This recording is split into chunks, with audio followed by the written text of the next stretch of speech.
Willkommen, bienvenue, and welcome back to Opus Magnum with Lyte. Today, we're looking at Sword Alloy, another infinite product, and as always, we're going to skip the min cycles first and head over to minimizing the cost. So here's the first attempt, called it Swish, because here we are once again with a piston and a track, and obviously you go, well, Lyte, you're never going to do the best with cost with just the piston and the track. I know. But it's a good way to first introduce yourself to the problem, see what sorts of problems you're going to come up against, and just get yourself generally situated. And so with this one, a lot of the low cost comes from swinging it around massive amounts of area. So it's covering this entire half of the screen. And so as it gets longer and longer, it'll swish across more and more of the screen. But eventually, it does, in fact, get the job done. And like in the previous problem, when you've got a piston and two tracks, a decent way of making it cheaper is to have a regular arm and that little hilly type track. More or less the same procedure, but a little bit more interesting maneuvering with the lead. And unfortunately, it uses tons of lead to get the tin and the iron, so it takes a very, very long time and quite a number of instructions to get this job done. But if we speed it up a bit, still takes quite a while, because each of the products is actually 2 iterations of this part right here. So this right here is one product. This entire 6-atom piece is one product. So you end up with 6 of those, tons of atoms later, you've got yourself a product. And you see, it still swishes back and forth across the entire, this half of the screen, plus a little bit. And so it uses up tons of area, but it's really quite cheap. So to be able to get the cost below 70G, you're going to need to be able to figure out how to get this done with just 3 pieces of track. And I just wasn't quite able to make it happen. So let's examine why I wasn't able to make it happen. So we come here, we grab the lead, and we put it in place. Now, how do we get the next lead in place? Well, if we try to pull it from here over into the transmutation, it'll hit this lead. So you go, okay, is there some other way we can make it happen? Well, maybe. But once you get over here, you need that extra bit of room to be able to pull this back. Now, again, you might be able to pull it up and down for it to be back by 1.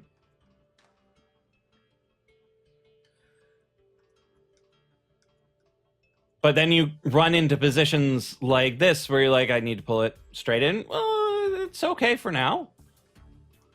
Maybe if we flip around, it'll still be okay.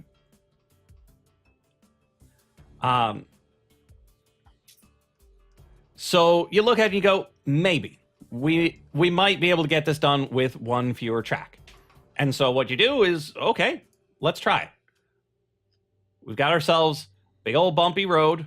Let's try to get it done with just the 3 pieces of track. We pull this over here, and then we go, oh, we've got so many commands, and so many of them are not accurate anymore. So you just delete all of it. You just start from scratch, see what you can do. So our big concern is being able to get the lead into position properly. So first lead should be easy to get it here, but we're going to do this one last because it is easier. So what we're going to do instead is shift over. I believe that's the minus direction. Okay. Then we reset, grab, right, drop. So that gets us our first tin. But tin is not what we want first. We want iron first.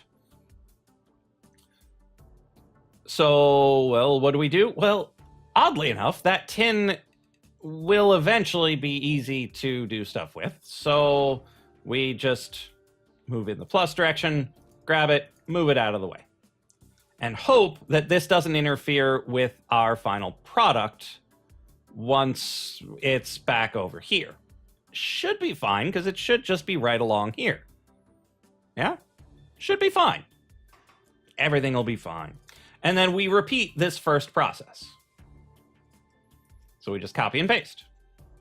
And so that should leave us with 2 tins, which we can then go in the plus direction, grab it, and move it back, drop it, move in the plus direction and to the right, grab that other tin, bring it back onto here, and then move in the plus direction and drop it, and that should give us an iron. And there we are. We will worry about how to attach it to the previous result later, but I believe we should be able to just leave the final result here and it'll be fine. So we grab ourselves the iron. Now we'll have the final result here, which will be fine. So we can swing it back here and push down there. So we rotate it 3, and then we move it in the minus direction. And voila, we have now connected it to our previous product. What's next? Well, we need to rotate the product to be facing this direction and then push it out such that we can attach the next bit. So we need to move it once, twice.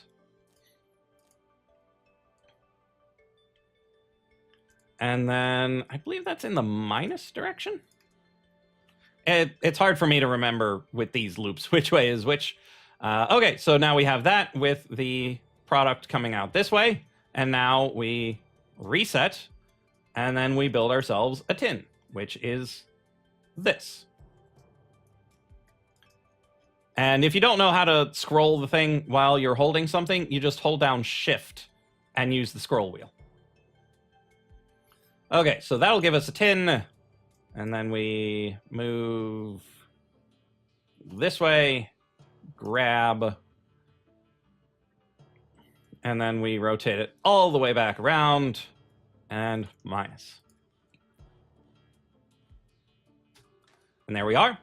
Now, we need to also bind that to the previous solution right here. So we rotate that this way, but then back, because we don't want to rotate off of it forever, just for now. So that gives us the extra bond here, and then we rotate it back into position.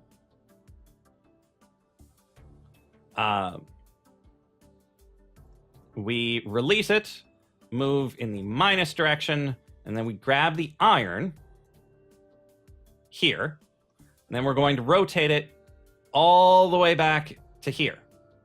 1, 2, 3, 4 times, I believe.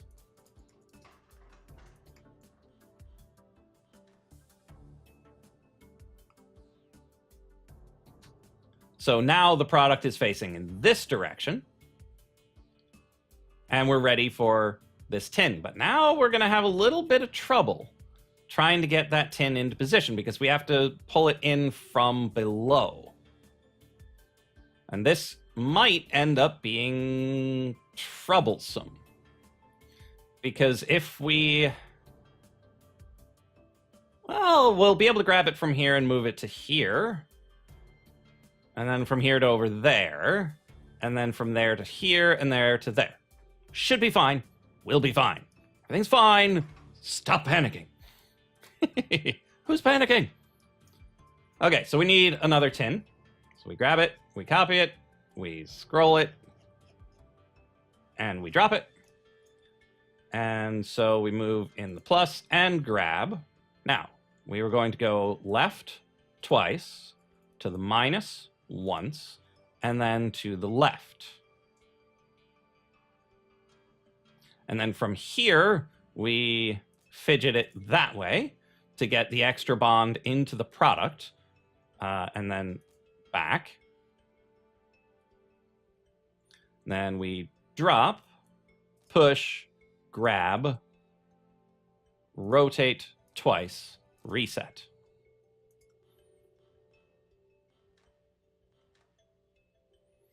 And now we have a thing in position. Let's see if going through it another time results in the product we want.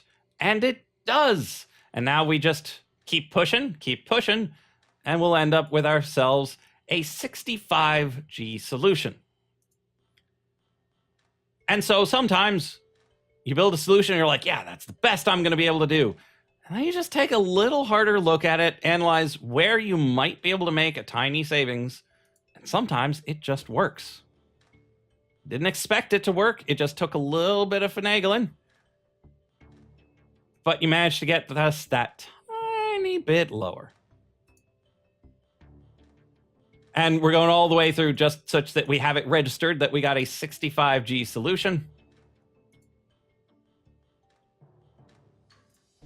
And there we are.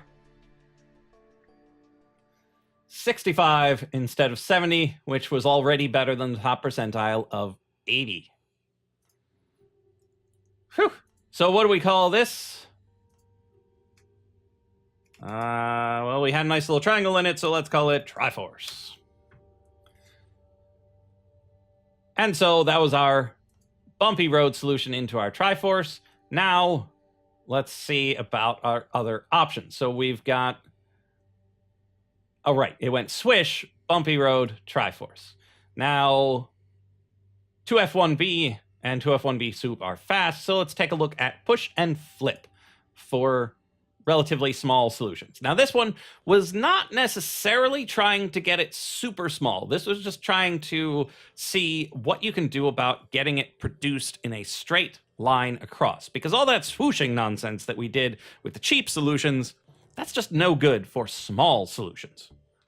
So the only way to get a nice result, nice small result on an infinite product like this is to push it directly into the exit.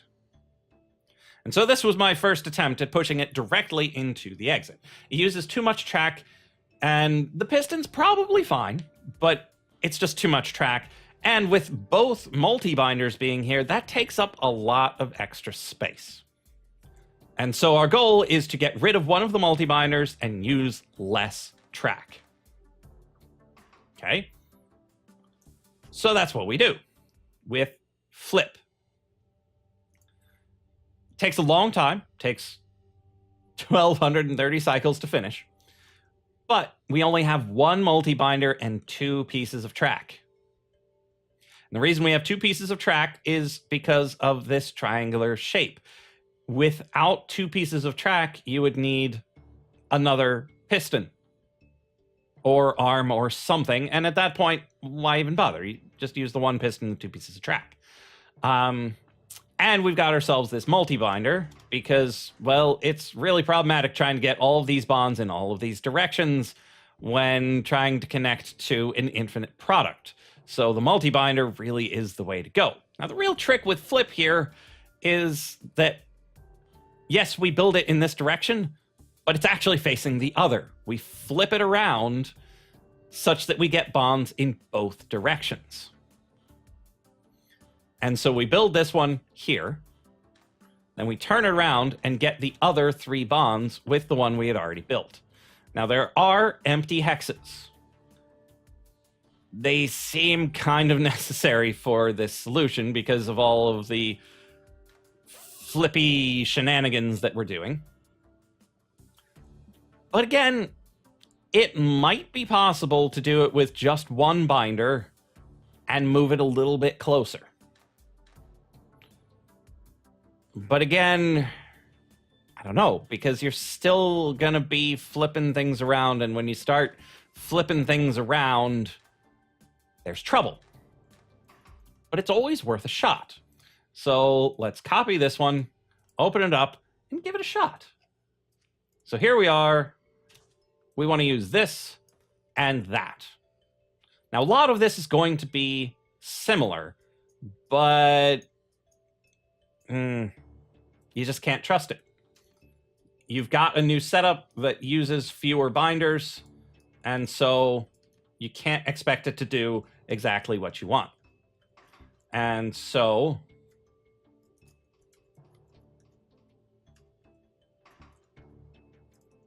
grab, push, push, drop, pull, grab, right, reset. So we've got this tin here. We're actually going to turn this one into our iron. So let's just take this, copy it.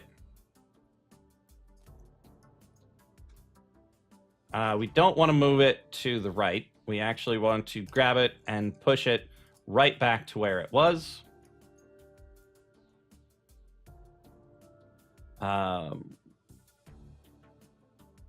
Pull back, turn to the right, grab, minus, push, drop, pull, grab. No, I said grab.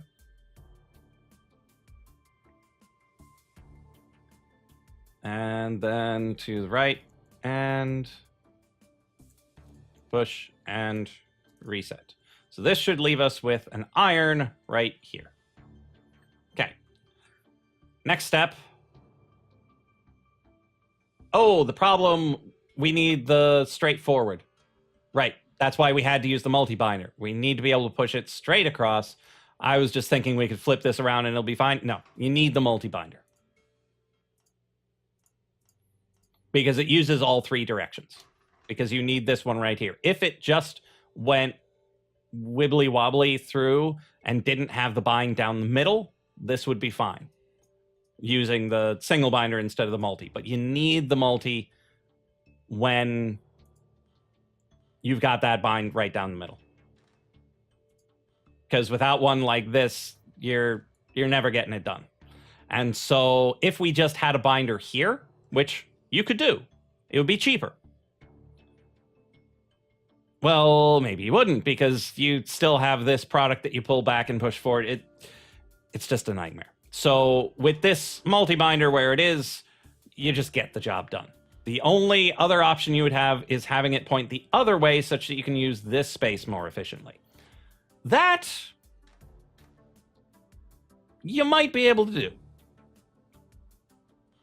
But again, you need to be able to get all of the bonds facing the right direction. And with this facing this way, these bonds become problematic. And those bonds are already a pain to get. And so, yeah, I don't know. So if you wanted to have it here, you'd have to have your initial product facing this way. Have it pointing to the right, such that you could pull it back and build these bonds here. But again, to be able to get that to work, you'd need to more efficiently use the space around the binder such that you don't have all sorts of weird empty hexes. So if you can figure out how to make that work, it's just an idea, feel free to share it down in the comments on Twitter or on Discord, link down in the doobly-doo. And onward we go to the fast solution. I know this is what you've been waiting for. Fast solutions are the fun solutions. And here we are with 2 forward, 1 back. And so it makes everything, binds it together, pushes it in, pushes it back, pushes it in, pushes it back, pushes it in, pushes it back. Onward and onward forever. Now there are a couple of things that clearly would make this one better. First, there's a little bit of movement here at the end that does not actually do anything. So you get 2 cycles from the last bind into the bin. So if you can get it into the bin faster, that's a cycle you save. The other potential issue is having your iron be last. You might be able to make some savings by building the iron first and then bringing the 2 tin in at the end. Because there's an extra little bit of time in making the iron that you might be able to save at the beginning and end by having it be done first and then the tin being done last. The problem is getting things into a proper position such that you can bring these two tin in with the iron already there, or bring the iron in at the same time. There's just a lot of atoms moving in wide arcs that really want to collide. And so I wasn't able to find a way to make the iron be built first and then the two tin come in. But there is a way of shaving off that one last pesky cycle of pushing it straight in by rotating the entire thing 60 degrees. That is 60 degrees, right? And so you just rotate it a little bit. And now, instead of pushing it in, once it gets to here, and then here, once it gets into this middle binding zone, it kicks it off to the side instead of pushing it through. So it just saves that one tiny little cycle right there at the end. It's not much, but it is a bit of a tiebreaker between those two solutions because they're essentially the same, but by doing just a tiny little kink, you're able to get it in there just that tiny bit sooner. But as you can see with pulling in the iron last, you have just that extra little bit at the end, which that's a cycle per everything. Well, is it? Or is it just that little bit at the end? I'm fairly certain it's just that little bit at the end because you're still pulling tin at the same rate the whole way through. And so looking for how long does it take that last tin to get to the bin, if it's just going through the tin, it's a much shorter trip than going through the iron. Because if it goes through the iron, it has to turn into the tin, then come into here, and then come on over. And so you could probably save 2, maybe 3 cycles and get down to a 102 or a 103 if you're able to find a route to get the iron into position before the tins. But again, you've got a lot of arms in here moving a lot of things, a lot of places. And so you need to find a way to get not only the tin down here, but also the iron here and this tin over there, and still drag it down to and move it out of the way. And every attempt that I made to do that caused too many things to collide with too many other things.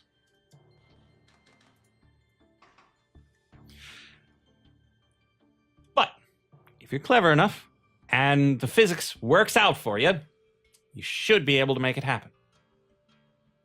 And if you do, feel free to share. Always happy to see new solutions. But that's all I've got for this episode. I will see you in the next episode of Opus Magnum with Lyte.